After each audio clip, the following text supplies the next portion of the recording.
하나님이 주시는 이 아침의 말씀은 사무엘하 19장 1절에서 마지막 43절까지 말씀입니다. 반갑습니다. 감사합니다. 같이 함께 말씀을 나눌 수 있어서 참 고맙습니다. 오늘 말씀은 크게 두 단락으로 나눠볼 수 있는데 8절까지 말씀은 다윗이 압살롬을 잃고 슬퍼하는 장면, 이 앞장에서부터 이어져 오고 있습니다. 이 압살롬을 잃은 그 슬픔이 너무나 커가지고 전쟁에서 이기고 반역을 진압하고 돌아온 이 사람들이 그 슬픔의 기세에 눌려가지고 마치 패잔병처럼 조용히 승리를 축하하지도 못하고 그렇게 집으로 돌아가는 그런 모습이 있어요. 요압은 이런 다윗의 태도를 보고 화가 났을 것 같습니다. 못마땅하게 여겼죠. 그래서 억지로 성문에 다윗을 결국은 서게해서 백성들 앞에 괜찮은 얼굴을 보여주도록 그렇게 다윗에게 압박을 가하는 그런 모습으로 8절까지 말씀이 기록되어 있습니다. 우리가 이 앞부분 말씀을 가지고 첫 번째로 교만이 하늘을 찌른다. 교만이 하늘을 찌른다. 요압을 보면서 이 사무엘하에 특별히 나오는 이 요압과 다윗의 관계를 보면서 참 이 요압이 교만하다 이런 장면들이 참 자주 있어요. 요압이 볼 때 다윗의 이런 모습이 정말로 보기 싫었을 것입니다. 전쟁에서 이기고 돌아왔다라고 하는 것은 그만큼 사실은 목숨을 내걸었고 또 승리에 대한 사람들의 환영 이런 것들을 그리고 칭찬 이런 것들을 기대할 수 있잖아요. 그런데 마치 전쟁에서 진 사람처럼 돌아갈 수밖에 없는 이 군인들을 보고 사실 화가 났을 거예요. 더군다나 지금 여전히 아직도 먼저 전령을 보냈었잖아요. 그런데 군대가 돌아오려면 시간이 며칠 걸렸을 거 아니에요.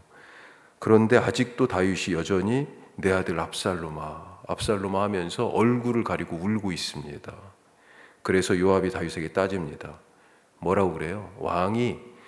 왕의 이런 모습은 실컷 전쟁터 나가서 목숨 걸고 싸운 사람들을 오히려 부끄럽게 하는 것이다. 이거는 우리를 멸시하는 거다. 차라리 우리가 그 전쟁에서 다 죽는 게 나았을 뻔했다. 그렇게 왕을 미워하는 자는 사랑하고, 압살롬이죠. 그렇게 왕을 위하여 사랑하는 자, 바로 목숨을 걸고 싸운 자기들은 미워하는 거 아니냐. 차라리 우리가 그냥 압살롬 대신 죽었으면 훨씬 더 좋았던 거 아니냐. 만일 오늘 밤에도 계속 이러고 있으면 아무도 왕 곁에 남을 사람이 하나도 없다. 우리가 과거를 다 알지 않냐.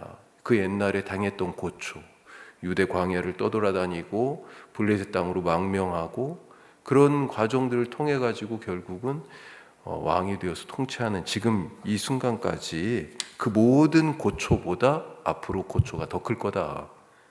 사실은 이 요압이 다윗을 협박하고 있는 거죠. 지금 다윗에게 필요한 건 무엇입니까? 아무리 그가 왕이지만 그에게 필요한 것은 아들을 잃은 아버지로서 위로가 사실은 필요했던 거죠. 그런데 요압은 다윗을 위로하기보다는 협박을 하고 있습니다. 왜 이렇게 다윗이 슬퍼하게 됐습니까? 요압 때문 아니겠어요? 압살롬을 죽이지 말라는 당부를 요압은 귓등으로도 안 들었습니다. 요압에게 다윗은 왕이 아니에요. 왕으로 안 보입니다. 그냥 사촌이에요. 그 교만이 하늘을 찌르고 있는 것입니다. 사실 다윗의 마음을 헤아리지도 않고 그 전에 그런 거잖아요. 피신해 있던 형 암논을 죽이고 외갓집으로 피신해 있던 압살롬을 요압이 억지로 예루살렘으로 사실은 데려온 것 아닙니까? 그때도 다윗의 마음을 헤아리지 않았어요. 그에게 요구됐던 건, 요압이 생각했던 것은 왕이면, 나라면, 그리고 다윗의 이제 후대를 이어야 되는데 그러려면 압살롬밖에 없다라고 하는, 좋게 얘기하면 나라를 위한 걱정뿐이었어요. 지금도 마찬가지고요. 다윗의 마음을 전혀 헤아리지 않습니다. 자기가 맞다고 생각하면 어떻게든 밀어붙이는 스타일이에요. 그래서 어떻게 따져보면 요압이 뭐 맞는 말을 했네, 맞는 일 했네, 이렇게 볼 수도 있는 거죠. 하지만 상대방의 마음을 전혀 헤아리지 않은 자기중심, 일방통행의 사람이 바로 요압이었다.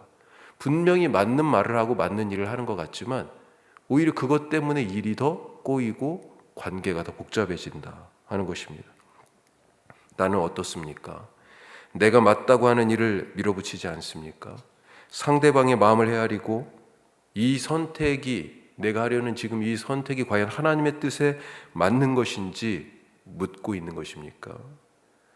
그렇게 하지 않는 것이 오늘 요압에게서 볼 수 있는 교만이다라고 하는 것입니다. 자, 두 번째 단락 9절부터는 어떤 얘기가 나옵니까? 이제 다윗이 예루살렘으로 돌아오는 장면이죠. 반역을 피해서 도피해 있다가 귀환하는 그런 것입니다. 그런데 이 귀환에는 두 가지 선결과제가 있다는 거예요.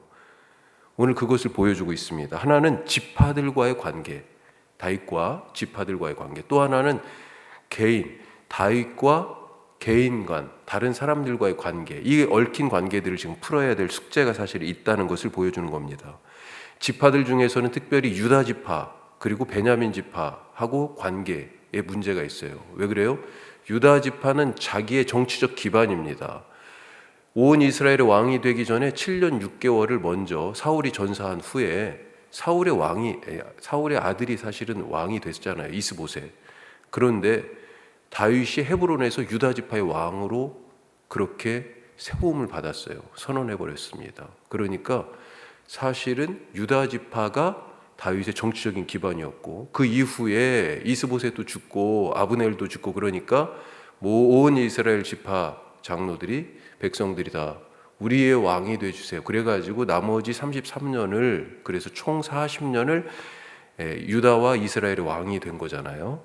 자, 이렇게 정치적인 기반이 유다인데 유다가 어떻게 됐어요? 이 유다 지파가 압살롬을 왕으로 옹립한 거잖아요. 유다 지파의 왕으로 다스렸던 헤브론에서 압살롬이 왕이 되어버렸습니다. 유다 지파에. 그러니까 유다 지파가 지금 다윗과 반대로 서버린 거예요. 이 반역의 국면에서. 그걸 해결해야 됐죠. 그래서 오늘 말씀에 장로들에게 사람을 보냈던 것입니다. 사독과 아비아달 제사장을. 나를 니네들이 다시 청해야 되지 않을까. 이렇게 부탁하고 있는 거죠. 또 한 가지, 유다 지파의 왕이 됐었잖아요, 먼저. 그때 사울의 아들 이스보셋이 왕이었습니다. 이건 무슨 얘기예요? 사울의 집안과 지금 어떤 의미에서 원수가 되고 있는 거예요. 사울이 직접 죽인 건 아니지만 사람들은 다윗 때문에 사울이 저렇게 됐다라고 사실 베냐민 지파, 사울의 정치적 기반이었던 베냐민 지파 사람들은 그렇게 생각할 수 있었던 것입니다. 더군다나 오늘 말씀 끝에 뭐라고 돼 있어요? 유다 지파 사람들이 다윗의 요청으로 자기도 이제 다윗하고 화해해야 되잖아요. 그래서 이제 왕이 오시옵소서 그렇게 이제 형식적인 초청을 하는 거잖아요. 그랬더니 그 일을 두고 그렇게 해서 요단강을 다윗이 건넜는데 그걸 두고 나머지 특별히 베냐민 지파가 중심이 돼가지고 반발을 합니다. 왜 우리하고 다 상의 안 하고 유다 지파 너희들 단독으로 행동했어? 그리고 그 여파가 20장에 이제 이어져요. 베냐민 지파 세바가 반란을 주도하죠. 반란이 일어났습니다. 자, 이렇게 사울의 베냐민 지파와 다윗의 유대 지파 사이에 그런 갈등도 해결해야 될 선결 과제였습니다. 또 한 가지 개인적인 문제가 있잖아요. 피해서 도망갈 때, 도피할 때 상당수 베냐민 지파 출신의 사람들이 등장합니다. 오늘 말씀에도 보니까 다시 등장해요. 시므이, 그 다음에 요나단의 아들 무비보셋과 그의 종 시바. 이런 관계들이 지금 얽혀 있어요. 다윗이 이 돌아오면서 이 얽힌 관계들을 지혜롭게 푸는 모습을 우리가 또 볼 수 있습니다. 자, 이런 점에서 오늘 크게 두 번째 말씀, 보복이 아니라 자비를 베푸라. 보복이 아니라 자비를 베풀었어요. 보복할 수도 있었지만 은혜를 베풀었습니다. 무슨 말이에요? 다윗이 반역을 피해서 요단강 건너서 도망갈 때 예루살렘으로 다시 귀환할 수 있을 것이다. 사실 그렇게 생각하기 쉽지 않았습니다. 그때 상황은 압살롬이 빨리 군대를 보냈으면요, 요단강 못 건너가고 다윗 죽었을 것입니다. 그때 시므이가 등장하죠. 시므이, 오늘 말씀에도 나오는, 다윗을 저주합니다. 말씀드린 것처럼 베냐민 지파 사람들에게는 사울과 요나단, 이 사울 왕의 죽음에 대한 그 피에 대한 책임을 누군가에 돌리고 싶었는데 그게 지금 다윗이었어요. 그래서 뭐라고 그때 저주하냐면, 피를 흘린 자여, 사악한 자여, 가라, 가거라, 가거라, 그렇게 저주를 합니다. 사울의 집의 피를 하나님이 의를 행하셔서 너에게 돌리셨구나. 도망가는 다윗을 그렇게 저주하죠. 왕의 자리를 도둑질해 갔다는 것입니다. 그렇게 저주를 했어요. 그때도 누가 등장하냐면 요압의 아들 아우 아비새 장군이, 아비새가 등장해요. 오늘도 등장하고요. 저 시므이 저거 죽이겠습니다. 네. 다윗이요? 참으라고 그러죠. 참으라고. 오늘도 마찬가지입니다. 그때 일이 다시 생각나는 거예요. 시므이가 근데 혼자 온 게 아니고 지금 얼마를 데리고 왔어요? 1000명을, 베냐민 지파 사람 1000명 데리고 왔어요. 이게 뭐예요? 사실은 이게 베냐민 지파하고의 관계에도 지금 문제인 거예요. 개인 간의 문제뿐만 아니라 1000명이나 되는 사람이 함께 올 정도로 지금 시므이가 베냐민 지파에서 영향력이 있는 사람이었다는 거죠, 사실은. 그런데 그때나 지금이나 사실 마음만 먹으면 시므이 죽일 수도 있지만 다윗이 죽이지 않습니다. 16장 말씀에 보면 처음에 도망갈 때, 그런 모욕의 저주를 할 때 다윗이 이렇게 얘기해요. 제가 한번 읽어보겠습니다. 16장 10절인데요. 또 다윗이 아비새와 모든 신하들에게 이르되 내 몸에서 난 아들도 내 생명을 해하려 하거든 하물며 이 베냐민 사람이랴 여호와께서 그에게 명령하신 것이니 그가 저주하게 버려두라.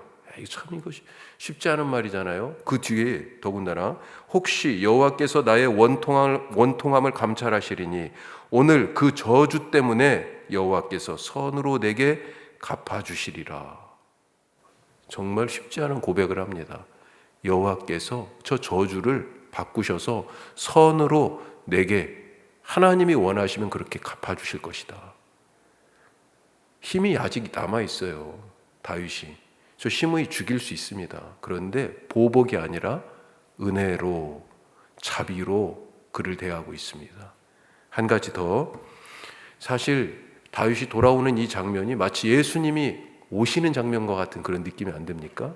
사람들이 막 허둥지둥하면서 그릇된 것을 지금 바로 맞춰 놓으려고, 그렇게 다윗을 맞으려고 하는 그런 모습처럼 보여져요. 우리는 어떻게 주님을 맞을 수 있을까? 세 번째로 우리가 생각해 볼 말씀이다 하는 것입니다. 다리에 장애를 가지고 있던 요나단의 아들 무비보셋, 다윗 왕이 거둬가지고요, 사실은 다윗 왕의 상에서 같이 먹고 있었습니다. 그런데 그의 종 시바가 다윗이 도망갈 때 안 따라간대요. 안 따라간대요. 응? 자기 아버지의 왕위를 이제 자기가 이을 거라고 그러면서 안 따라간다고 거짓말로 모함했어요. 그래가지고 무비보셋에게 줬던 모든 사울의 왕의 재산들을 다 몰수해가지고 시바 네가 가져, 네가 종이니까 싹 가져. 그랬었죠. 그런데 이렇게 돌아올 때 무비보셋이 다윗을 마중 나옵니다. 그때 따지잖아요. 지금 다윗이 너 왜 안 따라왔어? 그러니까 자초지정을 얘기하죠. 시바가 모함한 거예요. 그것을 어떻게 증명할 수 있습니까? 무비보셋은 그 누명을 쓰고 있던 그걸 나중에 알았겠죠. 그래서 자기가 그동안에 누리고 있던 다윗으로 받았던 모든 혜택을 다 거부하고 다윗을 기다립니다. 발을 씻지 않고 옷을 빨지도 않고 진심을 보여주는 거죠. 다윗이 사실 돌아올 거라는 확신이 있었을까요? 없어요. 그냥 이제 끝났을 수도 있습니다. 정말로 그 종 시바의 말처럼 저 자리는 이제 내 자리야. 내가 왕이 되는 게 이 정통성을 계승하는 거야. 이런 주장을 할 수도 있었을지 몰라요. 하지만 그는 다윗을 향하여 진심으로 행했습니다. 그리고 다윗을 기다렸어요. 우리가 주님을 맞이해야 되는 모습이 바로 이런 것 아니겠습니까? 언제 주님이 오시더라도 늘 진실한 마음으로 주님을 향한 그런 우리의 본분을 다 하는 그런 하루, 우리의 삶이 될 수 있기를 간절히 바랍니다. 기도하겠습니다. 오늘 우리가 이 긴 말씀을 읽고 세 가지로 말씀을 나눴는데, 요압의 모습을 보면서 사람의 마음을 먼저 헤아리지 않는, 그렇게 하는 것이 마땅해 다윗을 다그치면서 억지로 그 다윗에 막 이끌어, 오히려 다윗의 마음을 위로가 필요한데 그렇게 막 억지로 다윗을 어쩔 수 없는 자리로 막 이끌어가는 그런 모습. 그런데 그 바탕이 뭐예요? 교만이죠, 사실. 주님, 교만을 내려놓게 하여 주시옵소서 기도하시고, 시므이에게 행한 다윗의 모습, 보복이 아니라 은혜를 베풀고 자비로 그를 대했습니다. 또 다윗이 돌아올 때 무비보셋이 어떤 모습이었는지, 진심을 다하여서 다윗을 기다리고 다윗이 오는 것을 준비했던 그 모습에서 다시 오실 주님을 우리가 어떻게 맞이해야 하는지 오늘 이 말씀 통해서 다시 한번 생각하시고 그런 사람들 되게 하여 주시옵소서 기도하실 수 있기를 바랍니다. 우리 무엇보다도 우리 자녀들 위해서 기도합시다. 특별히 다다음 주에 이제 17일에 수능이 있습니다. 우리 이상원 그리고 김민영 우리 두 아들, 그리고 다음 주에 임용고시가 또 있고요. 1월 달에 국가시험도 있고요. 여러 가지 지금 시험 준비하는 우리 청년들이 있습니다. 하나님 함께하여 주시옵소서. 외국에 가서 공부하는 자녀들도 있고 이제 새로운 인생을 또 준비하는 우리 청년들이 있습니다. 어린이, 우리 청소년 청년들 위해서 기도하시고, 우리 이태원 참사를 통해서 희생된 156명, 그리고 무엇보다도 이 나라, 우리 청년들이 갈 곳이 없어요. 청소년들이 갈 곳이 없습니다. 주님, 교회가 각성하고 우리의 사명을 잘 감당케 하여 주옵소서. 우리 더불어서 기도하겠습니다. 기도하십시오.